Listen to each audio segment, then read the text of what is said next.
नमस्कार दोस्तों, आपके अपने फेवरेट यूट्यूब चैनल पर आपका स्वागत है। मैं सुरेश कुमार एक बार फिर से आपके साथ। दोस्तों आज बात करेंगे आईटीआई सेकेंड ईयर कि आज दोनों पारियों में जो पेपर आया है उसका एनालिसिस करेंगे। अब दोस्तों ये पेपर आपकी सीबीटी के एग्जाम का है, लेकिन काफ़ी बच्चों ने मुझे बताया कि सर इस पेपर से 90% क्वेश्चन आ रहे हैं। कुछ बच्चे तो ऐसे बोल रहे हैं कि सर ये विंडो पेपर भी आया है। तो जिन बच्चों का आज एग्जाम है वो इसका एनालिसिस जरूर कीजिए, क्योंकि मैंने टेलीग्राम ग्रुप के माध्यम से काफ़ी क्वेश्चन मिलाए हैं जिसमें दिखा रहा है कि ये पूरे क्वेश्चन इसी पेपर से मिल रहे हैं। तो दोस्तों इस पेपर का एनालिसिस जरूर कीजिए। अब काफ़ी बच्चे बोलेंगे यार सर ये पेपर तो हमने पहले नहीं। दोस्तों अभी तक आपने 17 मार्च 2021 वाले पेपर का एनालिसिस किया था। ये पेपर है, ये आपका पेपर है 25 मार्च 2021 का पेपर है। तो अब की बार इस पेपर में से क्वेश्चन आ रहा है सेकेंड ईयर का, ठीक है। तो आप इस पेपर का लास्ट तक जरूर एनालिसिस कीजिए। और साथ ही मैं अभी आपको वर्कशॉप क्वेश्चन का अगले क्लास में लेके आऊँगा, तो ये पेपर भी कुछ अलग है। तो पूरे क्वेश्चन यहाँ से आ रहे हैं, तो वीडियो में लास्ट तक जरूर बने रहना और अपने क्वेश्चनों का मिलान कीजिए कि आपके कितने क्वेश्चन राइट है, कितने क्वेश्चन होंगे। मैं पूरे 40 क्वेश्चन ट्रेड थ्योरी के बताऊंगा, साथ ही आपके आगे 20 क्वेश्चन वर्कशॉप क्वेश्चन के भी बताऊंगा। साथ ही मैंने एम्प्लॉयबिलिटी स्किल का आज जो विंडो पेपर वो डाल दिया है, क्योंकि एक बच्चे ने मेरे साथ 20 क्वेश्चन शेयर किए टेलीग्राम ग्रुप के माध्यम से, तो मैंने उसका भी एक वीडियो बना के आपको अपलोड कर दिया है। शायद दोस्तों अगर आपको इन पेपरों की पीडीएफ फाइल चाहिए तो भी डिस्क्रिप्शन जाइए, वहाँ पर टेलीग्राम ग्रुप ज्वाइन करो, जहाँ पर हजारों बच्चे जुड़े हुए हैं, जहाँ पर रोज बच्चे काफ़ी एग्जाम देके आते हैं, फिर अपने क्वेश्चन शेयर करते हैं, जिससे क्लियर हो जाता है कि जिससे आगे बच्चों की एग्जाम होती है उनका भी क्लियर हो जाता है और साथ ही उनको आंसर मिल जाती है। साथ ही हमारे टेलीग्राम ग्रुप पर काफ़ी पीडीएफ फाइल अवेलेबल है, बोले वो पेपर की हो या नोट्सों की, सभी की अवेलेबल है। साथ ही अगर आपका लिंक ओपन नहीं हो रहा है तो आप ITI CBT एग्जाम पेपर के नाम से सर्च करके भी टेलीग्राम ग्रुप ज्वाइन कर सकते हो। शायद दोस्तों अगर चैनल को पहली बार विजिट करो तो सब्सक्राइब जरूर करना, तब बेल आइकन को प्रेस करना, जिससे आपके अगली क्लास का नोटिफिकेशन मिल जाएगा। अगर वीडियो आपको अच्छा लगे और आपका पेपर एकदम क्लियर आ रहा है तो इसको लाइक और शेयर जरूर करना। तो थैंक यू दोस्तों, ज़्यादा खराब नहीं करें और स्टार्ट करते हैं। और आपका पहला क्वेश्चन था डीसी मोटर का नाम क्या है, यानी आपको जो डायग्राम में ये मोटर दिखाई गई है इस मोटर का नाम क्या है। तो दोस्तों ये मोटर आपकी differential long shunt compound motor, तो इसका राइट आंसर क्या आएगा, 1 नंबर यानी ए। दूसरा क्वेश्चन है दोस्तों, क्वेश्चन आपका यानी आपका क्वेश्चन है डीसी जनरेटर में प्रेरित ईएमएफ की दिशा ज्ञात करने के लिए किस नियम का उपयोग करते हैं। तो दोस्तों इसके लिए हम फ्लेमिंग के दाएं हाथ के नियम का उपयोग करते हैं, राइट आंसर डी। अगला क्वेश्चन दोस्तों, डीसी मोटर की गति नियंत्रण विधि का नाम क्या है। तो बताओ दोस्तों इस गति नियंत्रण विधि का नाम क्या है। तो दोस्तों ये आपकी आर्मेचर ड्राइवेटर विधि, यानी सामान्य से कम गति प्राप्त करने के लिए इस विधि का उपयोग करेंगे, तो राइट आंसर डी। अगला क्वेश्चन दोस्तों, डीसी फील्ड कोयल के लिए किस वाइंडिंग तार का उपयोग किया जाता है। तो दोस्तों इसका राइट आंसर आएगा सुपर इनेमर्ड तांबे का तार है, राइट आंसर ए।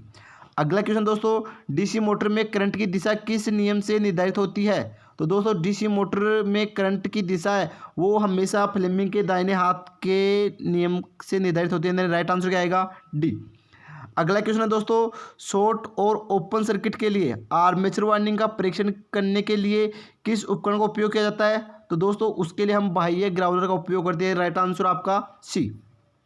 अगला क्वेश्चन दोस्तों, शंट फील्ड कॉइल को डीसी 3 पॉइंट स्टार्टर में होल्डिंग कॉइल के साथ श्रृंखला में क्यों जोड़ा जाता है। तो दोस्तों इसका राइट आंसर होगा शंट फील्ड खुले होने की स्थिति में मोटर को सुरक्षित रखे, राइट आंसर क्या आएगा, डी।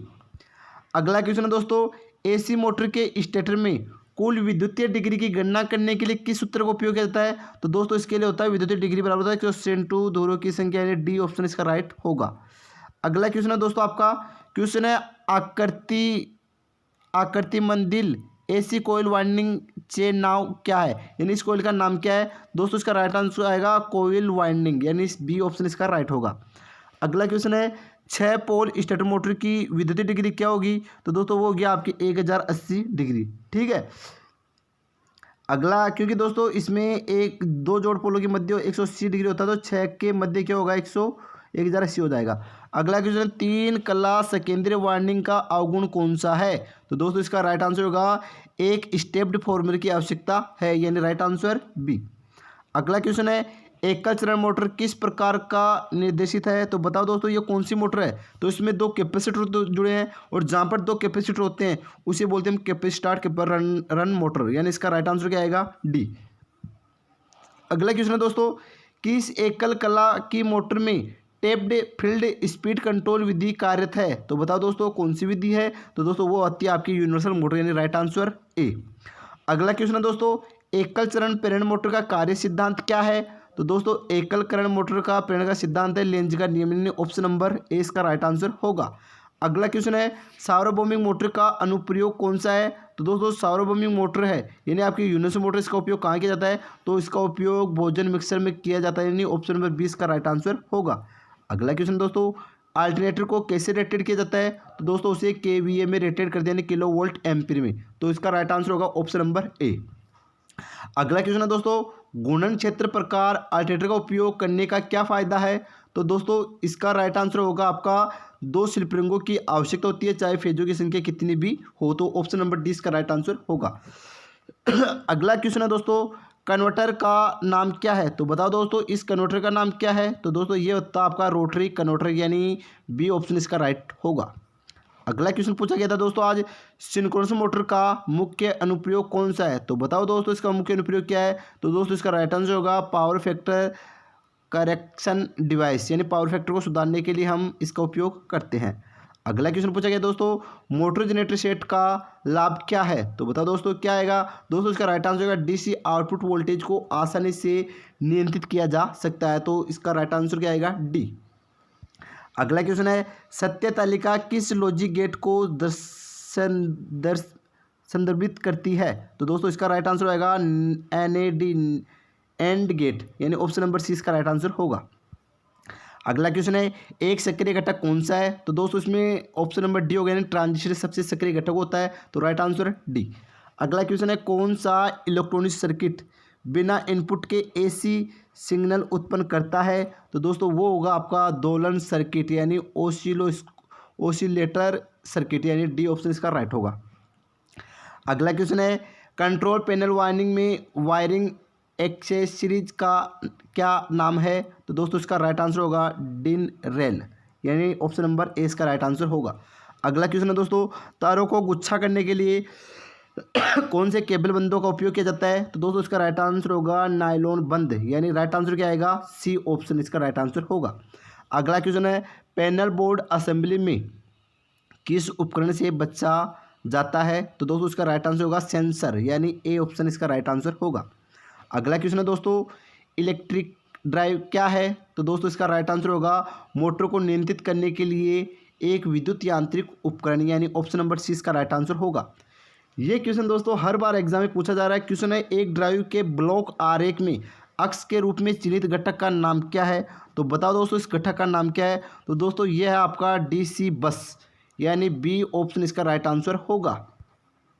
अगला क्वेश्चन है ऑपरेशन के मोड के अनुसार किस ड्राइव को वर्गीकृत किया गया है? तो दोस्तों वो होता है आपका निरंतर ड्यूटी ड्राइव, यानी डी ऑप्शन इसका राइट आंसर होगा। अगला क्वेश्चन है दोस्तों यदि आईएसआई के अनुसार घोषित वोल्टेज 240 है तो न्यूनतम अनुमेय एकल चरण कार्यशील वोल्टेज क्या होता है? अगर दोस्तों न्यूनतम पूछे तो +-5% का अंतर करना, तो वो लगभग 12 वोल्ट कम हो जाएगा, तो ये 228 आएगा।